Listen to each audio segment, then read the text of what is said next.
I think what you gain by having such a powerful statement tends to be better than what you lose from the people who are going to be like, ew, that like turned me off, that analogy. I think it depends on your rapport level currently in the conversation, right? Like if you're just in terrible rapport with someone and then you bring up slavery. Yes. I actually almost got kicked out of my friend's house for that once. Maybe you're wanting to sharpen your vegan debate skills and aren't sure if you should pick up Earthling Ed's ebook or Lifting Vegan Logics. Well, today, Natalie, Fulton, and myself are going to go through the pros and cons of each to determine who's the most deadly carnivore slayer and which book is best for you. And we're starting with the argument that we just need to improve animal welfare. So first, let's take a look at their responses. Lifting Vegan Logic says this: when it comes to this argument, the person is saying it is morally justified to slice a cow's throat because we raise them in a kind manner. Is it moral for us to slice a dog's throat after 3 years of living solely because we raised them nicely? Of course not. Granting animals permission to live fulfilling lives shouldn't serve as a justification to reap it from them. And Earthling Ed says this: most consumers of animal products state that they care about the well-being of animals and even go so far as to agree that the way we raise and kill animals is cruel. I was the same before I was vegan. I would always buy free-range eggs as I believed that the hens had lived a happy and fulfilled life. Well, taking an egg-laying hen out of the cage and into an overcrowded barn is about as helpful to the chicken as giving a prisoner a pillow to put his head on whilst he's being waterboarded, and then labeling him as a humanely tortured prisoner.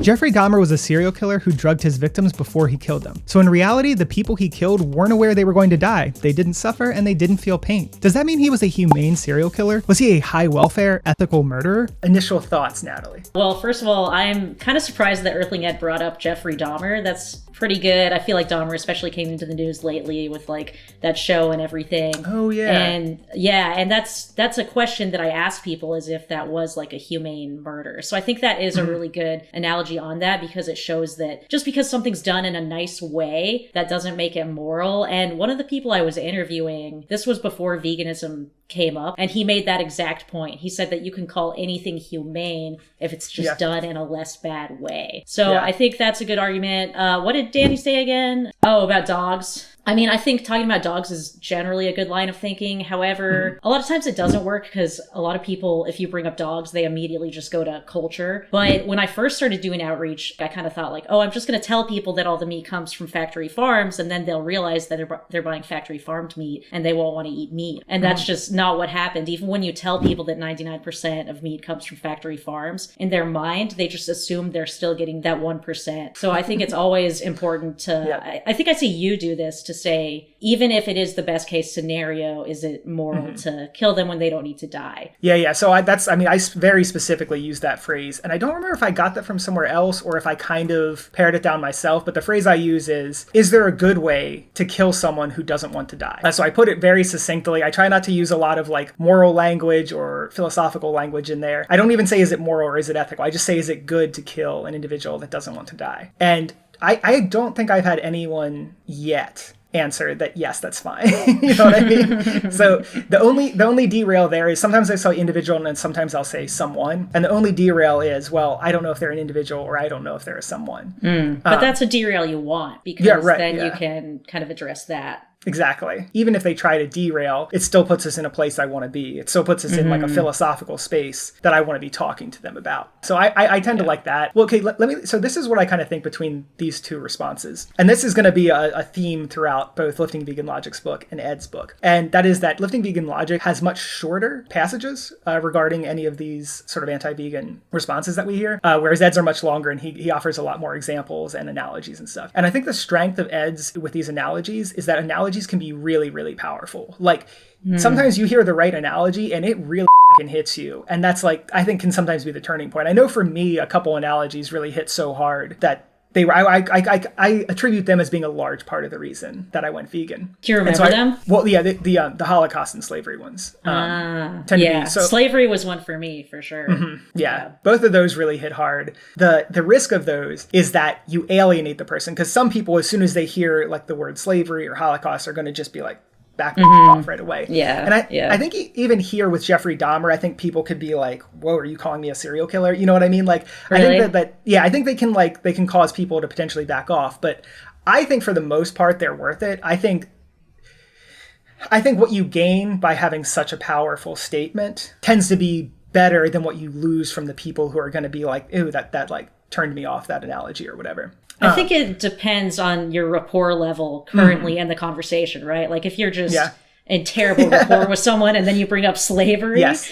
That's not, I actually almost got kicked out of my friend's house for that once. So don't do that. But if you're like having like a decent discussion with someone and then you bring up slavery, then it can definitely be really impactful. I assume Holocaust is similar. And I mean, people bring up the Holocaust, like without me even bringing it up. Like after they see the video of pigs in gas chambers, they're like, oh, that's like the Holocaust. I'm like, So it's almost something that people are willing to bring up themselves. So yeah, we shouldn't shy away from it for sure. Unless you're already in a bad place with someone, then don't bring it up.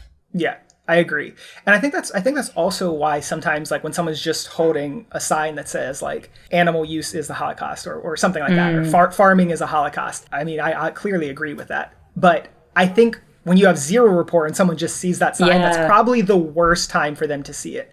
I don't even think you need that much rapport to get people at least somewhat on board with the Holocaust analogy. Like I did a video on this like back in the day, and I just started. I would read people a quote about, I think it was Isaac Bashevis Singer, and I'd be like how much do you agree with that quote on a scale of 1 to 10? You know, and he was basically saying animal agriculture is like a Holocaust. And most people, before I even talked to them and told them anything, were like in the range of like 6 to 7. People were already like, yeah, I mean, I can see that's like a 6 or a 7 on analogy, you know? So they're all like, that's already above average. So yeah, I think that rapport is huge, honestly. Yeah. And I'm wondering like if there's regional differences, you know, like I can imagine if I were talking about slavery in California, it'd be a lot easier to do that than talking about slavery in Louisiana, where it's still like, oh, we still have Confederate statues up and it's still a huge thing. And like all this stuff, I think makes it a bit more charged than it would be in different places. For sure. There's also the dynamic of who you're talking to. So like, you know what I mean? If I'm like clearly a German person and I'm talking to a Jewish person and I'm like throwing out, you know, I clearly have to be extra careful because that potentially is going to evoke like a really strong response. Yeah. I usually play the woman card. Exactly. It's good for me. Yeah. Play to your strengths. Exactly. Yeah. I would definitely leverage that for sure. One other thing I want to say about that is that it is really hard to break people out of that line of thinking because we've been raised our whole lives like, oh, it's humane. There's a right way to do it. Like, I feel like it does take a lot to get someone out of like just thinking that it's okay to kill animals if we treat them well. Yeah, for sure. I did want to say one other thing about Ed's that I like, and is that he says, I was the same before I was vegan. And he also said most consumers care about well-being. So he does a little social proofing when he says most consumers care about this. Like, so if you're talking to someone, you're like, yeah, most consumers care about this, right? And they say, yeah, they agree, right? Well, now you're doing social proof. And for those who don't know, social proof is basically like, if people think that a lot of other people do something, that sort of proves to them that that's like an acceptable, normal thing that they should be doing. So like, the more you can kind of frame the conversation in such a way that like everyone agrees with this, everyone does this, that's always a good thing. So I think that's smart. And then when he says, I used to be that way, I think that's good too, because that inherently like lowers it implicitly, you're not shaming them as much because you're saying like, I'm not high and mighty either. Like I just found out about this at a different time in my life than you did. Yeah. There's like that. Like we always have to try extra hard to be seen as non-judgmental. And that's a really easy way to be seen as non-judgmental. Yeah, for sure. I like now that I'm seeing a lot of people saying like, hey, no judgment here for this. I just want to ask you a question. Like I think Cliff Grant and Very Vegan Mom both do that. Yeah, I do that now that I stole from you. So it works really well. Yeah, I think it's a really good strategy. I think it's always better, though, if you can do it implied rather than stated. So if they are just feeling the energy from you that you're not judgmental, I think that's always a better way to go. But it's really hard to imply that when you're like, what if you say you're not judgmental, but you're also really judging them and they can feel it? Then what? Well, that's even worse, right? Because right. Then you're judging them and you're not being authentic. And I think that's the thing is, you know, whenever I say to do that, you have to actually not be judging them. You can't just say it. Like you can't be lying because people will pick up on that, you know. The other thing here, I think with Danny's is, I think Danny's is crafted in such a way as to draw the least amount of objections.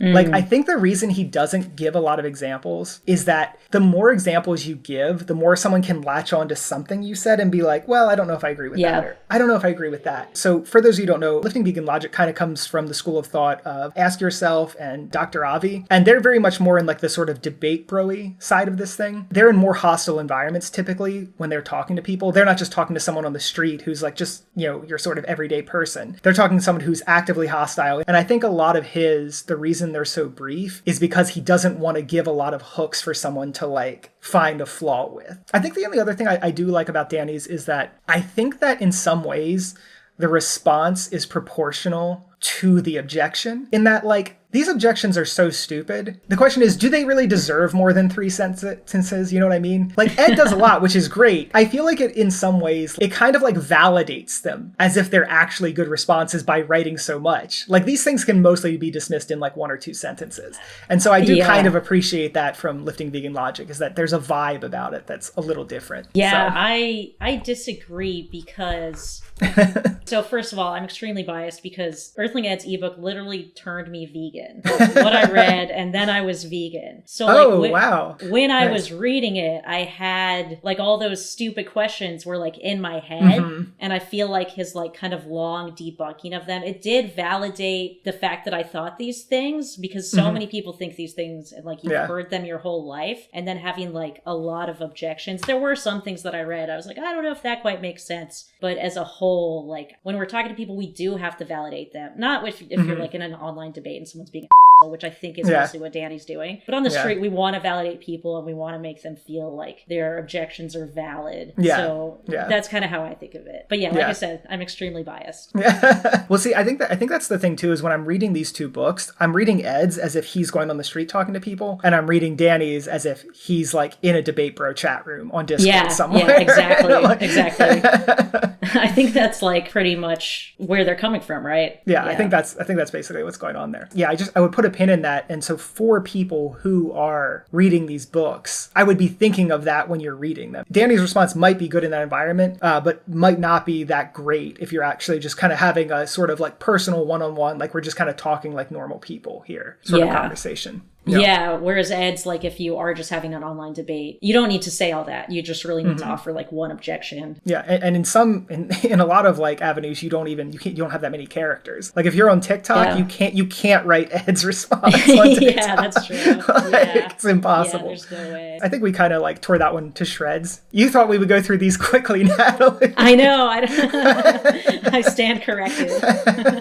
So if you want to see me and Natalie turn this into an ongoing series where we go through more arguments from Lifting Vegan Logic, Earthling Ed, and others, let us know in the comments. And if you want to help me make this my full-time career, check out the Patreon in the description. And shout out to Ryan O'Neill, Tom Eisenbeiss, NetBase News, Monstar, David Yastrzemski, and Maxwell Edison.